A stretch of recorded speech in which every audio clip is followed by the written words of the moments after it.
Hello friends, welcome to food spot kitchen. இன்றைக்கி நம்ம பூரி மசாலா எப்படி பண்ணுறதுன்னு பார்க்கலாம். ஸோ இந்த வெசலில் தான் இன்றைக்கி நான் பண்ண போகிறேன்.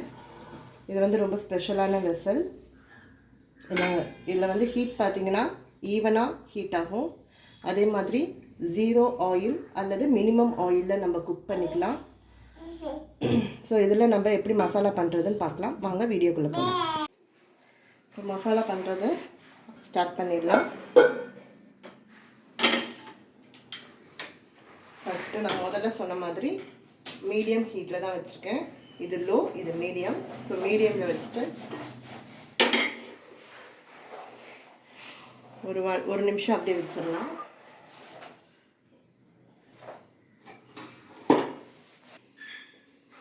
ஸோ இப்போ பாத்திரம் வச்சு ஒரு நிமிஷம் ஆச்சு. இப்போ நான் டேபிள் ஸ்பூனில் ஒரு ஸ்பூன் கூட கிடையாது, அரை ஸ்பூன் எடுத்துருக்கேன்.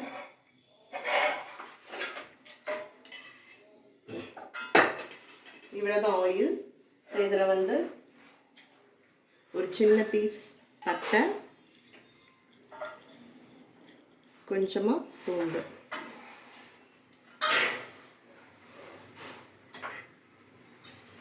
மீடியம் ஃப்ளேம்லேயே வச்சுக்கோங்க. ஸோ உங்களுக்கு தெரியும்னு நினைக்கிறேன், இப்படி லைட்டாக பொரிய ஆரம்பிக்குது.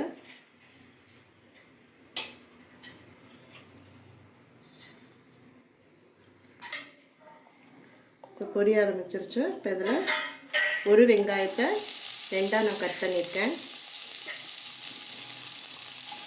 ஸோ இதை ஆட் பண்ணிக்கலாம். 2 நிமிஷம் ஒரு நிமிஷம் மட்டும் வதக்கிக்கோங்க. இப்போ பார்த்தீங்கன்னா உங்களுக்கு தெரியும், லைட்டாக இப்போ வந்து கலர் சேஞ்ச் ஆகிருக்கு. ஒரு நிமிஷம் தான் இருக்கும். இப்போ இதில் வந்து பூண்டு சின்ன சின்னதாக நறுக்கியிருக்கேன். ஸோ அது, பச்சை மிளகாய் 2 போட்டிருக்கேன். உங்களுக்கு காரம் எவ்வளோ வேணுமோ அதுக்கேற்ற மாதிரி நீங்கள் சேர்த்துக்கலாம். ஸோ இதையும் ஒரு அரை நிமிஷம் வதக்குனா போதும். ஸோ பெருங்காயம் கொஞ்சமாக ஆட் பண்ணிக்கோங்க.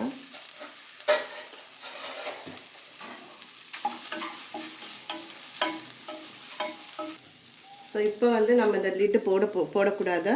ஸோ எல்லாம் கூட்டி வச்சதுக்கப்புறமா தான் நம்ம லிட்டு யூஸ் பண்ணணும்.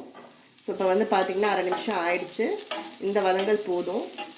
இப்போ அடுத்தது பார்த்திங்கன்னா இதில் வந்து நான் தேங்காய், கொஞ்சம் பொட்டுக்கடலை, கொஞ்சோண்டு சோம்பு வச்சு நல்லா அரைச்சி எடுத்திருக்கேன். ஸோ இதை நான் இதில் ஆட் பண்ணிக்கிறேன்.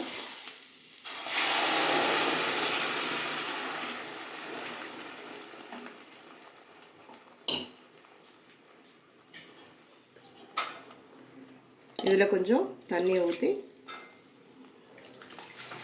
ஆட் பண்ணிக்கலாம்.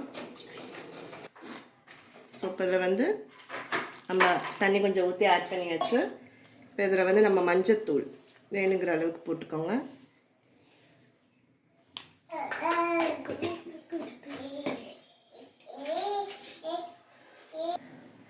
அடுத்து உப்பு நான் ஒரு ஸ்பூன் போட்டிருக்கேன். அப்புறம் வேணும்னா போட்டுக்கலாம். அடுத்தது பார்த்திங்கன்னா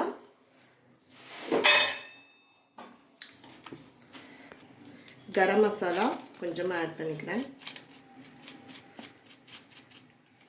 எனக்கு இந்த ஃப்ளேவர் போதும். உங்களுக்கு இன்னும் வேணும்னா, ஸ்ட்ராங்காக வேணும்னா நான் கொஞ்சம் ஆட் பண்ணிக்கோங்க.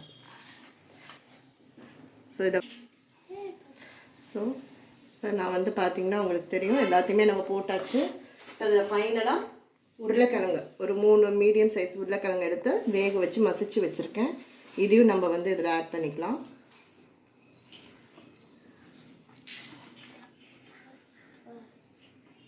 ஸோ இதை ஒரு கிண்டு அப்படியே லைட்டாக மிக்ஸ் பண்ணி விட்டுக்கோங்க. இப்போ உங்களுக்கு பார்த்தாலே தெரியும், ரொம்ப நேரம் ஆகலை, பட் புகை வருது பாருங்கள். உங்களுக்கு தெரியுதான்னு தெரியல. நல்லா ஈவனாக ஹீட் ஆகிறதுனால உங்களுக்கு ஒரே மாதிரியே வெந்து கிடைக்கும்.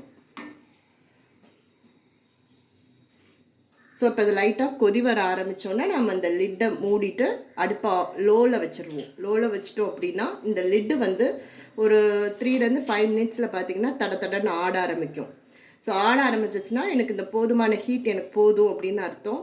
ஸோ நம்ம ஆஃப் பண்ணிவிட்டு ஓரமாக எடுத்து வச்சிட்டோன்னா ஒரு அரை மணி நேரம் அந்த ஹீட்லேயே வந்து ஃபுல்லாக வெந்துடும் நமக்கு. ஸோ பார்த்திங்கன்னா 1.5 நிமிஷம் தான் ஆச்சு. பாருங்கள் கொதி வருது. உங்களுக்கு தெரியும்னு நினைக்கிறேன்.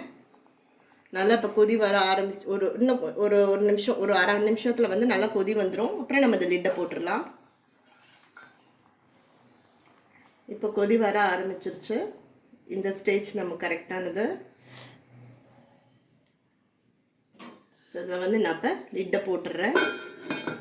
அவ்வளோதான். இப்போ ஒரு 3லேருந்து 5 நிமிஷத்துக்குள்ளே பார்த்தீங்கன்னா இந்த லிட்டு வந்து மேலே அப்படியே தடன்னு ஆட ஆரம்பிச்சிடும். அப்போ நம்ம வந்து ஆஃப் பண்ணிடலாம். இப்போ நான் லிட்டை போட்டேன். இப்போ லோ ஃப்ளேமில் ஃபுல்லாக வச்சிடுறேன்.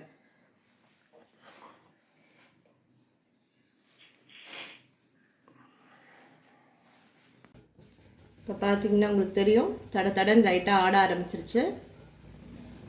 நல்லா கொஞ்சம் ஆடினோடனே நம்ம ஆஃப் பண்ணிவிட்டு அப்படியே வச்சிடணும். ஓப்பன் பண்ணிடக்கூடாது.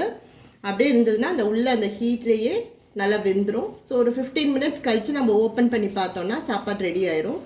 இப்போ அதில் நமக்கு என்ன பெனிஃபிட் ஆகுதுன்னு பார்த்தீங்கன்னா, சீக்கிரமாக நமக்கு சமையல் ரெடி ஆயிரும். ப்ளஸ் கேஸ் வந்து உங்களுக்கு மிச்சமாகும்.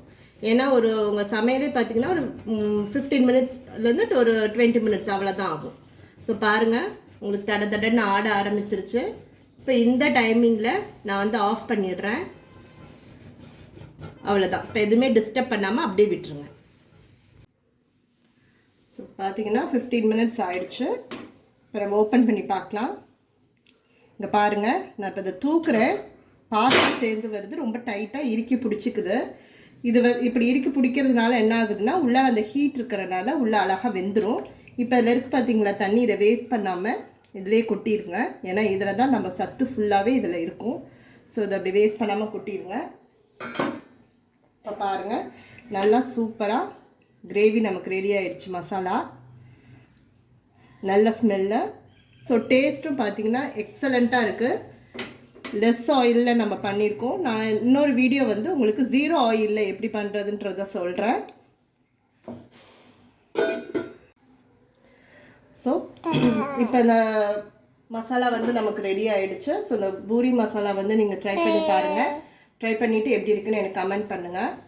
ஸோ இந்த வெசலை பற்றி உங்களுக்கு இன்னும் டீட்டெயிலாக தெரிஞ்சுக்கணும் அப்படின்னு நீங்கள் விருப்பப்பட்டீங்கன்னா ஸ்க்ரீனில் தெரியுற அந்த நம்பருக்கு காண்டாக்ட் பண்ணுங்கள். ஸோ என்னோட வீடியோவை லைக் பண்ணுங்கள், ஷேர் பண்ணுங்கள், கமெண்ட் பண்ணுங்கள். மறக்காமல் பெல் பட்டன் கிளிக் பண்ணுங்கள். நான் நெக்ஸ்ட் வீடியோவில் உங்களுக்கு வேறு ஒரு ரெசிபியோட சந்திக்கிறேன். தேங்க்யூ.